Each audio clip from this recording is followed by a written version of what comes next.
Begitu bola datang, langsung ambil keputusan cepat. Kalian pasti sering mendengar kata-kata ini, apalagi kalau posisi kalian adalah gelandang. Tapi menariknya, gelandang top dunia seperti Pedri justru sering melakukan kebalikannya. Alih-alih buru-buru passing, mereka malah menahan bola, memperlambat permainan, bahkan berlama-lama dengannya. Tujuannya untuk mengontrol permainan. Aneh, mungkin, tapi itu adalah salah satu tanda kecerdasan tertinggi dalam sepak bola. Pemain mampu mengendalikan tempo dan bukan dikendalikan oleh tempo. Dan di video kali ini kita akan bedah gimana Pedri melakukannya, gimana ia menunda keputusan bukan karena dia ragu, tapi karena dia tahu persis apa yang sedang terjadi dan bagaimana kejelasan terhadap apa yang terjadi itu melahirkan ketenangan.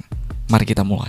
Di klip ini Atletico Madrid bertahan dengan formasi dasar 5-3-2, tapi Griezmann turun membantu lini tengah. Jadi bentuknya berubah jadi 5-4-1. Artinya, ruang di tengah rapat banget. Barca sulit progresi langsung ke depan. Di situasi ini, Pedri awalnya berdiri di belakang lini depan Atletico, tapi karena Casado, pivot Barca ditekan oleh Alvarez, Pedri harus turun menjemput bola. Bola sampai ke Pedri. Perhatikan apa yang dia lakukan.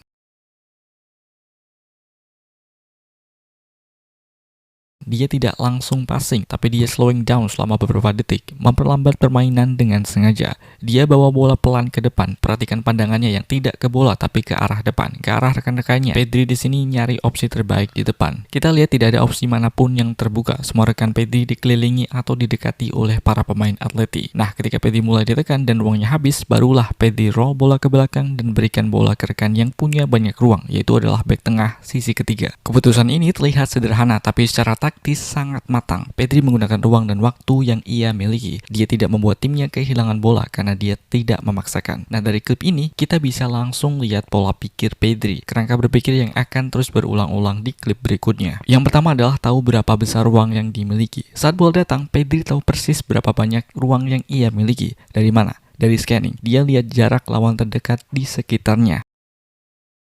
Kemudian cari opsi terbaik dengan ruang yang dimiliki. Ketika Pedri tahu dia punya ruang, Pedri manfaatin ruang itu. Dia nggak buru-buru, tapi dia tahan bola, tegakin kepala untuk cari informasi. Siapa yang terbuka, siapa yang ditekan, dan ruang mana yang bisa dia pakai. Kemudian jika ruang habis, tidak ada opsi aman, tidak memaksakan. Ketika Pedri tahu nggak ada opsi terbaik dan ruangnya juga habis karena lawan sudah dekat, dia pindahin bola ke belakang, ke rekan yang punya ruang.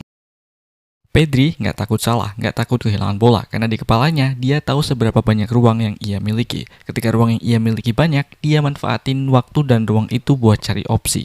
Ketika ruangnya habis, barulah dia pindahin bola dan ambil keputusan. Kerangka berpikir sederhana ini jadi dasar dari cara Pedri bermain, mengontrol permainan lewat bermain simple. Pedri bergerak ke area sisi, area di mana gelandang seharusnya tidak berada. Apakah tidak boleh? Sangat boleh, karena gelandang itu yang diandelin visinya. Apalagi untuk gelandang metronom yang tugasnya sebagai pengatur ritme permainan. Mereka diperbolehkan untuk bergerak kemanapun, selagi itu memungkinkan mereka untuk memberikan opsi passing dan bisa menerima bola. Oleh karena itu, jangan heran kalau kalian lihat Vitinha, Toni Kroos, atau pivot-pivot lain turun dan bertindak hampir seperti bek tengah ketiga. Begitu bola kembali kepadanya, Pedri punya ruang lagi. Dia gunain kerangka berpikir yang sama. Punya ruang, bawa bola ke depan sembari cari opsi. Rafinha terlihat bergerak maju. Jadi apakah opsi passing terbaiknya ke Rafinha? Belum tentu.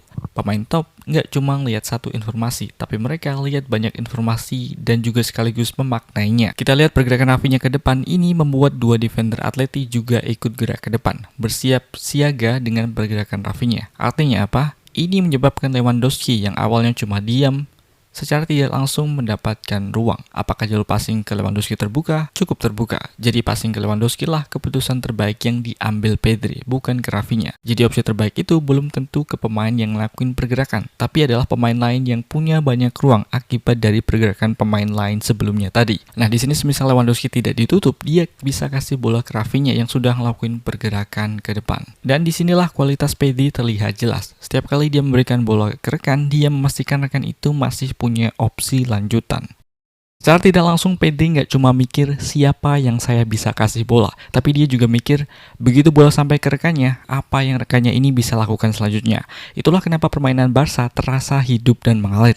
Pedri seperti berpikir dua langkah ke depan. Begitu bola kembali kepadanya, Pedri langsung switch play ke sisi kanan. Kenapa? Karena di sisi kiri sangat padat dan chaos. Dengan memindahkan bola ke kanan, ia bikin Yamal punya situasi ideal. Isolasi 1 lawan 1 dengan fullback lawan. Sayangnya sentuhan pertama Koundé buruk, Barca pun kehilangan bola.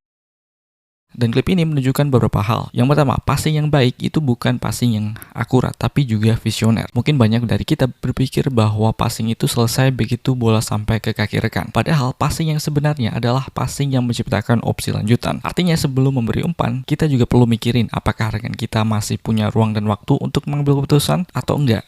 Nah, Pedri paham hal ini. Dia tidak asal kasih bola, tapi dia selalu memilih rekan yang masih punya kemungkinan untuk terus mengalirkan permainan. Inilah bentuk responsibility in possession, atau tanggung jawab terhadap apa yang terjadi setelah kamu melepaskan bola. Yang kedua, tidak terjebak di sisi yang padat. Pindahkan permainan. Ketika satu sisi sudah macet karena banyak pemain lawan menutup ruang, switch leg ke sisi lain adalah solusi terbaik. Winger atau pemain lebar di sisi jauh biasanya juga akan mendapatkan ruang dan kesempatan situasi satu lawan satu, di mana mereka bisa memanfaatkan kecepatan dan kreativitas mereka. Pedri tahu kapan harus menunggu, kapan harus memindahkan bola agar timnya tetap punya ritme. Yang ketiga, reset bukan berarti mundur, tapi reset adalah cara maju yang lebih aman. Ketika Pedri merasa ruang di depannya habis, dia nggak maksain umpan progresif.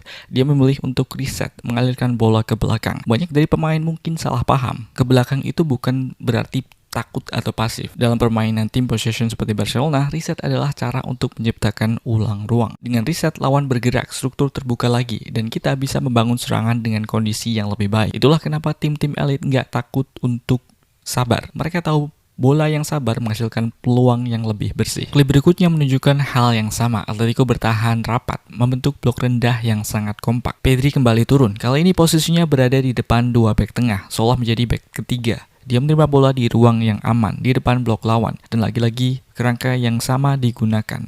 Sadar punya ruang, Pedri manfaatin ruang itu. Pedri pelan-pelan bawa bola ke depan sambil ngangkat kepala. Dia melihat Rafinha turun ke ruang di antara lini tengah dan lini belakang Atletico. Sekilas itu terlihat seperti opsi ideal, tapi Pedri nggak langsung umpan ke sana. Dia sadar Rafinha sedang ditempel ketat oleh defender lawan. Jalur passingnya pun juga beresiko. Kalau dipaksakan bisa berujung kehilangan bola di area berbahaya. Dan di level seperti ini, kehilangan bola di tengah sama saja dengan undangan untuk diserang balik. Maka Pedri coba cari alternatif lain di sini. Dia melirik Lewandowski yang sedikit di depan, yang mungkin bisa dijadikan pemantul agar Rafinha bisa terima bola di antara lini dengan lebih aman. Namun sebelum sempat mengambil keputusan itu, tekanan dari pemain Atletico mulai datang. Ruang Pedri semakin sempit dan jarak antara pemain lawan dengan dirinya juga semakin dekat. Tanpa panik, Pedri ngelakuin hal yang sama seperti di klip sebelumnya. Reset ke belakang, memberikan bola ke Cubarsí, bek tengah Barcelona. Dan menariknya, keputusan sederhana itu justru membuka peluang besar. Karena selama beberapa detik tadi, Pedri menahan bola di tengah, para pemain Atletico otomatis terkonsentrasi di area tengah. Blok pertahanan mereka menumpuk di tengah, dan di sisi lapangan pun jadi kosong. Begitu bola berpindah ke Cubarsí, Cubarsí langsung memanfaatkan ketidakseimbangan itu. Satu umpan diagonal, bola berpindah cepat ke sisi kanan. Alhasil Yamal berhadapan 1 lawan 1 dengan fullback Atletico. Situasi yang diinginkan oleh Barcelona. Semuanya bermula dari keputusan sederhana Pedri untuk tidak terburu-buru. Dia menahan permainan, tapi justru dengan itu dia menciptakan ruang bagi timnya di tempat lain. Klip tadi menunjukkan beberapa hal. Pertama, menahan bola bukan berarti memperlambat permainan, tapi mengontrol fokus lawan. Pemain mungkin mengira kalau menahan bola itu sama saja dengan memperlambat tempo atau bikin tim kehilangan momentum. Padahal kalau dilakukan dengan sadar, holding the ball itu justru bisa menjadi alat manipulasi. Ketika Pedri menahan bola di tengah, dia menarik perhatian beberapa pemain Atletico untuk mendekat. Hasilnya, blok pertahanan mereka bergeser ke tengah dan sisi lapangan menjadi longgar. Artinya Pedri tidak memperlambat, tapi dia sedang mengendalikan tempo dan perhatian lawan. Yang kedua, saat tengah padat, sisi lebar adalah ruang emas. Ketika blok pertahanan lawan menumpuk di area tengah, sisi lapangan seringkali jadi ruang tersembunyi yang bisa dimanfaatkan. Pedri dan Barcelona sangat paham ini. Begitu tengah padat, mereka nggak maksain penetrasi. Bola diarahkan ke back tengah atau fullback yang kemudian membuka jalur passing ke sisi lapangan, di mana sudah ada winger yang kreatif dan skillful seperti Yamal. Dan di situ winger ini akan mendapatkan situasi 1 lawan 1. Momen paling ideal bagi tim untuk menciptakan peluang berbahaya. Namun berlama-lama dengan bola itu sebenarnya relatif. Semuanya tergantung konteks permainan. Di menit-menit akhir pertandingan ini, ketika Barcelona sedang butuh 1 gol tambahan, Pedri memang harus buat keputusan lebih cepat. Tapi cepat itu bukan berarti tergesa-gesa. Pedri berdiri di ruang di depan blok pertahanan rapat milik Atletico. Bola datang kepadanya. Sekilas ruang di tengah tertutup rapat. Semua celah seolah hilang. Pedri pun mengambil keputusan pertama, yaitu pindahkan bola ke sisi. Bola akhirnya kembali lagi ke Pedri. Namun kali ini situasinya berbeda. 3 pemain Barcelona sudah bergerak maju menembus garis pertahanan. Sementara 1 pemain pemain turun untuk menyediakan opsi passing. Secara alami, semua pemain bahkan para pemain Atletico mengira Pedri akan langsung mengirim bola ke depan. Bahkan gestur tubuhnya menunjukkan arah itu. Ambil ancang-ancang, pandangan lurus ke area sepertiga akhir. Namun tiba-tiba Pedri nggak jadi ngirim bola ke depan. Alih-alih mengirimkan umpan ke dalam kotak penalti Atletico, Pedri justru memindahkan bola ke sisi kanan, yaitu ke arah Yamal. Dan dari situ, gol tercipta. Keputusan yang tampak sederhana tapi lahir dari ketenangan dan kejernihan berpikir yang luar biasa. Pedri nggak hanya melihat apa yang ada di depannya, tapi juga memahami dampak dari pergerakan pemain lawan di sekitar ruang lain. Dia tahu dengan pura-pura akan umpan ke depan, dia bisa menarik sedikit pergeseran dari blok pertahanan Atletico, menciptakan ruang yang besar bagi Yamal di sisi kanan. Lantas apakah passing ke depan adalah opsi yang salah? Mengirimkan bola ke depan juga bukan opsi yang salah. Dalam sepak bola tidak ada namanya keputusan yang salah. Bedanya passing ke depan itu lebih berbahaya dan berisiko. Berisiko hilang bola karena passingnya lebih jauh dan berisiko bola bisa dihalap. Namun hadiahnya juga lebih menjanjikan. Jika passing yang dikirimkan akurat ke rekan, peluang mencetak gol juga besar karena jaraknya cukup dekat dengan gawang. Klip tadi menunjukkan beberapa hal. Pertama, cepat bukan berarti terburu-buru. Cepat itu bukan berarti harus segera ngirimin bola tanpa berpikir. Padahal, dalam konteks pemain seperti Pedri, cepat itu justru berarti mengambil keputusan yang tepat secepat mungkin setelah memahami situasi. Pedri nggak asal kirim bola hanya karena waktu tersisa dikit, tapi dia menunggu momen yang benar-benar matang. Itulah perbedaan antara speed of play dan speed of thought. Pemain yang hebat bukan yang paling cepat gerakannya, tapi yang paling cepat memahami apa yang sedang terjadi. Yang kedua, pemain top bisa cepat karena pikirannya tenang dan jelas. Keterangan Pedri di menit krusial bukan kebetulan. Dia bisa tetap tenang karena dia tahu dengan pasti apa yang terjadi di sekitarnya, posisi rekan, posisi lawan, dan arah permainan. Ketika pikiranmu jelas, tubuhmu bisa bereaksi tanpa panik.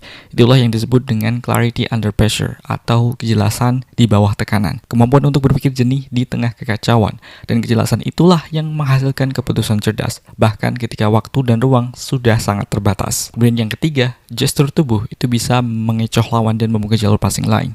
Pedri memanfaatkan bahasa tubuhnya sebagai alat manipulasi. Dengan sedikit membalikkan bahu dan pandangannya ke depan, ia membuat lawan percaya bahwa bola akan dikirim vertikal.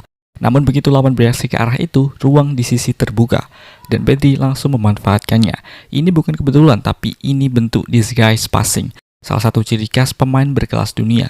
Dengan gestur tubuh yang tepat, pemain bisa menciptakan ruang tanpa harus menggiring bola.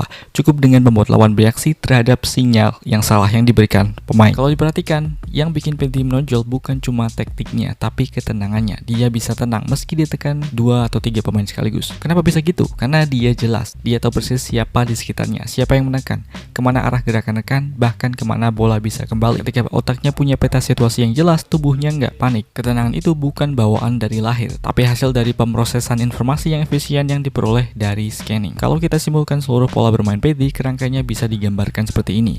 Pertama, jika terima bola dengan ruang, maka dia akan tegakin kepala lalu ambil informasi sebanyak mungkin. Dia akan evaluasi, lihat rekan, lihat lawan, dan juga baca ruang. Jika nggak ada opsi aman, dia nggak maksain. Dia gunain waktu untuk menciptakan opsi baru atau riset ke belakang. Pedri juga gunakan pergerakan rekan untuk memanipulasi lawan, karena satu gerakan itu bisa membuka ruang bagi pemain lain. Pedri akan selalu switch play jika sisi padat. Dia pindahin bola ke pemain sayap untuk menciptakan situasi 1 lawan 1. Bayangkan kamu lagi nyetir di jalan ramai. Kalau kamu ngebut tanpa lihat kiri kanan, kamu mungkin cepat, tapi juga berisiko tabrakan atau kecelakaan. Pemain seperti Pedri itu kayak pengemudi yang berpengalaman, tahu kapan gas, tahu kapan ngerem, dan tahu kapan pindah jalur. Dalam sepak bola, yang penting bukan bergerak cepat, tapi mampu mengendalikan tempo, mampu mengenali situasi yang cepat dan membuat keputusan yang tepat. Pedri mengajarkan bahwa perlambatan bisa jadi percepatan, menahan bola bisa jadi cara terbaik untuk maju, dan ketenangan itu lahir dari kejelasan terhadap apa yang sedang terjadi di lapangan. Thanks for watching and see you in the next one.